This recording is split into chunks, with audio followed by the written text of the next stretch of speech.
खबर आखिरी सदर आसिफ अली ज़रदारी चयो आहे त अमन अमान में खलल कंहिं भी सूरत में बर्दाश्त न कयो वेंदो। कच्चे ऐं पके वारे इलाक़नि में ॾोहनि जो ख़ात्मो करे अमन अमान जी सूरत हाल बहाल कई वञे। सखर में सदर आसिफ अली ज़रदारी जी सदारत हेठि आला सतही इजलास थियो, जंहिंमें सखर ऐं लाड़काने डिवीज़न में अमन अमान जी सूरत हाल ते ब्रीफिंग ॾिनी वई। इजलास में वफ़ाक़ी घरू वज़ीर मोहसिन नकवी ऐं वॾे वज़ीर सैयद मुराद अली शाह, घरू वज़ीर ज़ियाउल हसन लंजार, नासिर शाह, शर्जील इनाम मेमण ऐं पुलिस समेत कानून लागू कंदड़ इदारनि जा ऑफिसर शरीक हुआ। सूबाई घरू वज़ीर ज़ियाउल हसन लंजार अमन अमान जी मजमूई सूरत हाल ते ब्रीफिंग ॾींदे चयो त 22 खां वधीक मुख़बिन खे गुज़िरियल महीने खां हेल ताईं बाज़ियाब कराए वियो। इजलास में वॾे वज़ीर ऐं IG सिंध सदर आसिफ अली ज़रदारी खे कचे में ॾोहारियुनि ख़िलाफ़ जारी ऑपरेशन बाबति ब्रीफिंग ॾिनी। सदर 1 मई जे इजलास दौरान ॾिनल हिदायतुनि ते अमल दरामद जो बि जाइज़ो वरितो। IG सिंध जी ब्रीफिंग ॾींदे चयो त पुलिस ऐं रेंजर्स जे बहितर हिकमत अमली सबबि कराची ऐं कचे वारनि इलाक़नि में ॾोहनि ऐं तशद्दुद में घटिताई आई आहे। IG सिंध जो चवणु हो त टारगेटेड ऑपरेशन्स में ऐं स्मार्ट कैमरानि जी मदद सां ॾोहनि ते ज़ाब्तो आणणु, कैमराउनि जी मदद सां जाबदारनि ऐं सहूलियतकारनि जी सुञाणप ऐं गिरफ़्तारियुनि में मदद मिली आहे। हुन मौक़े ते DG रेंजर्स ब्रीफिंग ॾींदे चयो त सिंध में पुलिस ऐं रेंजर्स पारां 133 गॾियल ऑपरेशन्स कया ऐं केतिराई ॾोहरनि खे गिरफ़्तार कयो वियो, जॾहिं त ॾोहनि ते ज़ाब्तो आणण लाइ कचे जे मुख़्तलिफ़ इलाक़नि में वाधू चेक पोस्टूं क़ाइमु कयूं वयूं। ब्रीफिंग में ॿुधायो वियो त सदर जी हिदायत ते मंशियात फ़रोशनि ख़िलाफ़ मुहिम तेज़ कई वई, जॾहिं त 308 मंशियात फ़रोशनि खे गिरफ़्तार कयो वियो। ब्रीफिंग में ॿुधायो वियो त सूबे जे दाख़िली ऐं ख़ारिजी रस्तनि जी निगरानी लाइ स्मार्ट कैमराऊं नस्ब कयूं पयूं वञनि, जॾहिं त सूबे जी सिक्योरिटी चैलेंजेस ऐं ज़रूरतुनि खे मुंहुं ॾियण लाइ पुलिस फोर्स खे जदीद बणाइणो पवंदो। सदर आसिफ अली ज़रदारी इजलास खे ख़िताब कंदे चयो त अमनो अमान जी सूरत हाल में खलल कंहिं बि सूरत बर्दाश्त न कयो वेंदो। सखर जो कचे वारो इलाइक़ो हुजे या शहर में अमन अमान हर हाल में बहाल कराए वेंदो। संदसि चवणु हो त सखर पुलिस ऐं ॿिया कानून लागू कंदड़ इदारा अमन जी बहालीअ लाइ कम करे रहिया आहिनि। मुल्की खुशहालीअ लाइ हर मुमकिन कदम खयां वञनि। सदर आसिफ अली ज़रदारी जो चवणु हुयो त हथियार फिटा करण लाइ तयार कचे जे ॾोहरनि खे क़ौमी धारा में आंदो वञे, जॾहिं त संगीन ॾोहनि में मुलविस ॾोहरनि ख़िलाफ़ सख़्त कार्रवाई कई वञे। सदर पारां कचे वारे इलाक़नि जी क़बाइली सरदारनि ते ॿधल हिकु क़ौमी जरगो घुराइण जी हिदायत कंदे चयो त जरगे में अमन खे हथी वठाइण, सिक्योरिटी सूरत हाल बहितर बणाइण लाइ मक़ामी माण्हुनि सां ॻाल्हियूं कयूं वेंदियूं। हुन चयो त क़ौमी जरगो ॾोहनि जी रोकथाम इलाइक़े खे हथियारनि खां पाक करण लाइ किरदार अदा कंदो।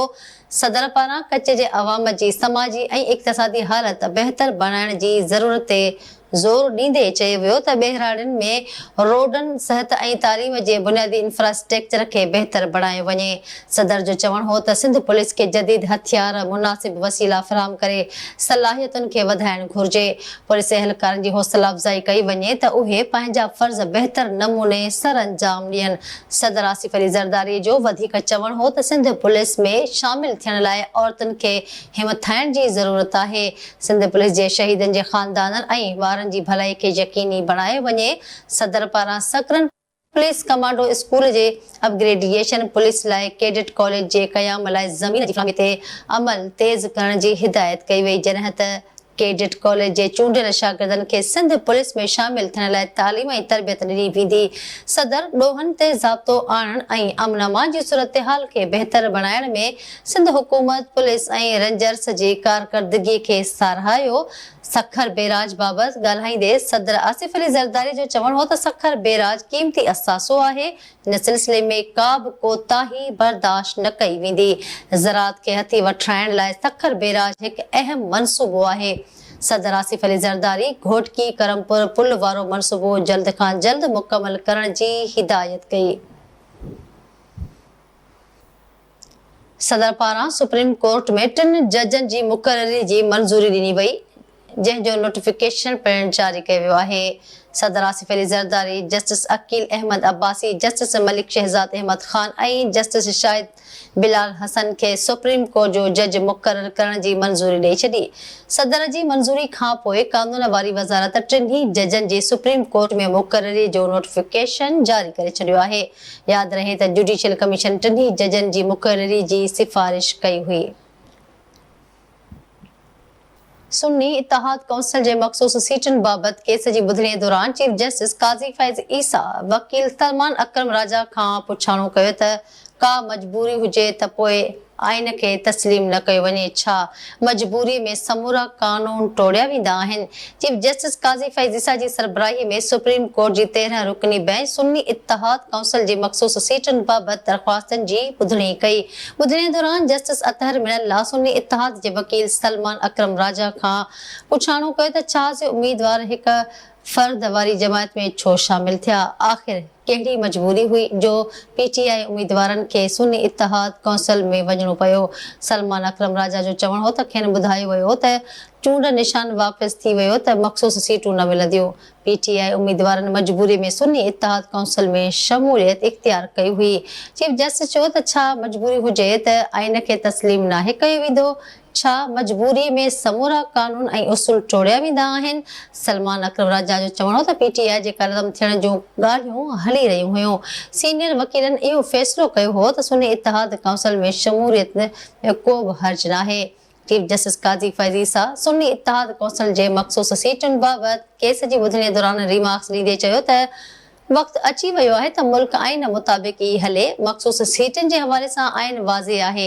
आइन खां हटी करे को बि जज फ़ैसिलो नथो ॾेई सघे। सुन्नी इत्तेहाद काउंसिल जे वकील फैसल सिद्दीकी दलील ॾींदे चयो त जस्टिस मुनीब अख्तर, जस्टिस जमाल मंदोखेल ऐं जस्टिस मंसूर अली शाह जे फ़ैसिलनि जा हवाला ॾिना। वकील फैसल सिद्दीकी चयो त आज़ाद उम्मीदवार कंहिं बि सियासी पार्टी में शामिल थी सघनि था। इलेक्शन कमीशन सियासी पार्टी जो वसफ़ ग़लत बयान कई। हिक राति पहिरियां चूंड निशान वापसि वरितो वियो। हिन मुल्क में मुतासिर धुलाए का बि चॉइस नाहे, जंहिं ते चीफ जस्टिस काज़ी फैज़ ईसा वकील फैसल सिद्दीकी खे हिदायत कई त सियासी ॻाल्हियूं न करियो, सिर्फ़ आइन ते हलो। चीफ जस्टिस काज़ी फैज़ ईसा वकील फैसल सिद्दीकी खे तंबीह कई त अव्हां सुन्नी इत्तेहाद काउंसिल जा वकील आहियो, पीटीआई जा न। अव्हां जा पीटीआई जे हक़ में दलील मुफ़ादनि जे टकराव में अचनि था। चीफ जस्टिस काज़ी फैज़ ईसा रिमार्क्स ॾींदे चयो त असां आइन ते अमल जो हलफ़ खंयो आहे। असां इहो न ॾींदासीं त इलेक्शन कमीशन छा कयो आहे। असां कंहिं बि क़िस्म जी सियासी पार्टी जे मुफ़ाद में न, पर आइन खे ॾिसणो आहे। चीफ जस्टिस काज़ी फैज़ ईसा चयो त अहिड़ा अज़ीम जज बि गुज़रिया आहिनि जिन पीसीओ तहत हलफ़ खणण खां इनकार कयो।